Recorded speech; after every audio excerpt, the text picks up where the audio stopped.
Halo, selamat sore teman-temanku semuanya, dimanapun kalian berada. Semoga teman-teman selalu dalam keadaan yang sehat dan selalu dimudahkan dalam mencari rezeki. Berjumpa kembali bersama channel Modal Nekat Cerpen, channel yang berisikan tentang konten vlog yang disertai dengan konten cerita. Jadi dalam satu buah video, teman-teman bisa menikmati dua hiburan sekaligus. Yang pertama adalah pemandangan alamnya, dan yang kedua adalah isi dari ceritanya. Baik teman-teman, kali ini saya melanjutkan cerita dari Naila ya, dan sudah sampai di episode ke-10. Ya, seperti biasa di sini saya akan memberikan beberapa cuplikan alur ceritanya supaya bisa membedakan antara video satu dengan video yang lain. Dan jika teman-teman merasa terganggu dengan adanya suara yang saya hasilkan, silakan dikecilkan suara volumenya.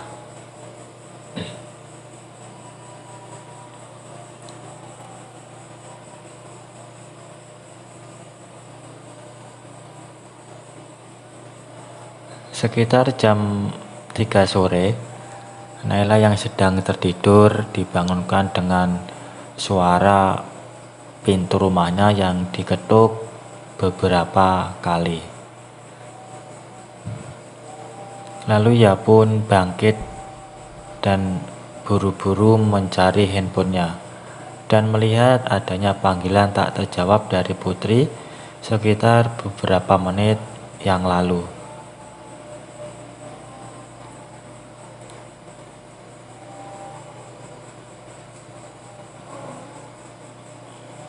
Lalu Naila pun buru-buru membukakan pintu tersebut. Terlihat Putri yang keheranan dengan kondisi pakaian Naila yang sedikit acak-acakan.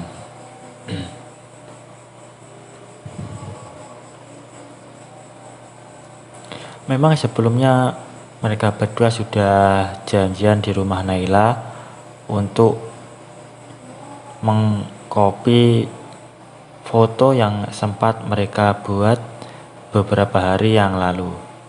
Saat Putri memasuki rumahnya, tiba-tiba Naila merasakan sesuatu yang mengalir keluar dari dalam lorong. Naila pun sampai merinding, tubuhnya bergidik, kakinya bahkan bergetar. Matanya memejam nikmat merasakan sesuatu yang keluar tersebut.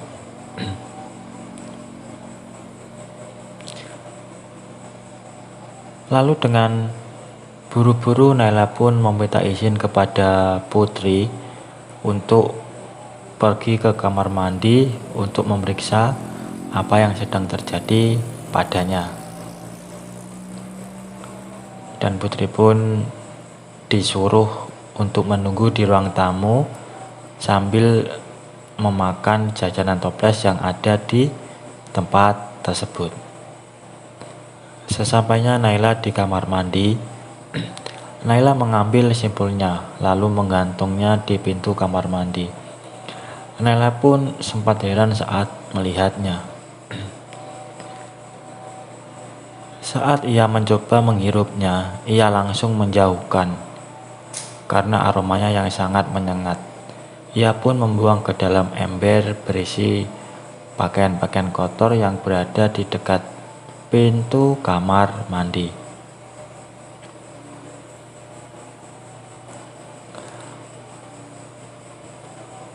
Naila terus menangis sambil membersihkan dirinya. Ia menyesali perbuatannya yang tertidur setelah pergi menemui Andri. Ia tak menyangka kalau dirinya yang kelelahan langsung dimanfaatkan oleh orang yang tidak bertanggung jawab. Pikirannya pun bertanya-tanya, siapa yang tega melakukan ini kepadanya?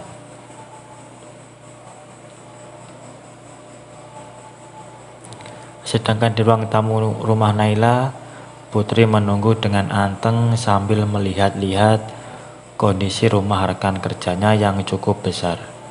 Putri pun tersenyum di balik maskernya. Ia pun berambisi mempunyai rumah sebesar ini setelah menikah nanti. Ia pun makin tak sabar dengan pernikahannya. Seketika ia terbayang wajah Andri yang nantinya akan menjadi lelaki yang dihalalkan untuknya.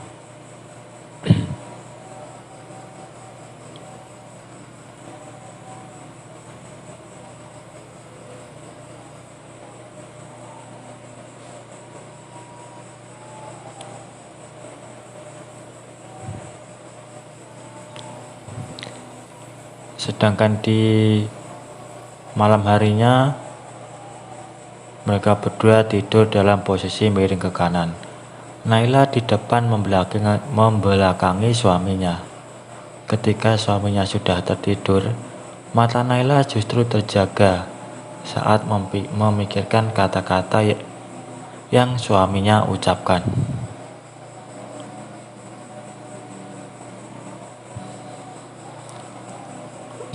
Batin Naila menyesali dirinya. Semakin ia memikirkan kejadian yang dialami olehnya, ia semakin membenci Pak Bene yang ia duga menjadi dalang utamanya. Ia merasa kesal. Ia kesal karena Pak Bene sudah menjadikannya wanita yang seperti itu. Tiba-tiba tangan Miftah mendekapnya erat. Naila pun terkejut hingga mengeluarkan suara. Baik teman-teman, mungkin untuk cuplikan ceritanya saya akhiri sampai di sini ya. Untuk lebih jelasnya silahkan teman-teman simak ceritanya sampai selesai supaya tidak ketinggalan sama alur ceritanya. Kalau ada salah pengucapan maupun penulisan, saya minta maaf yang sebesar-besarnya. Semoga teman-teman dapat terhibur dengan cerita yang kali ini saya sajikan, dan nantikan kelanjutan ceritanya hanya di lain kesempatan. Saya ucapkan selamat sore, selamat beraktivitas, dan terima kasih.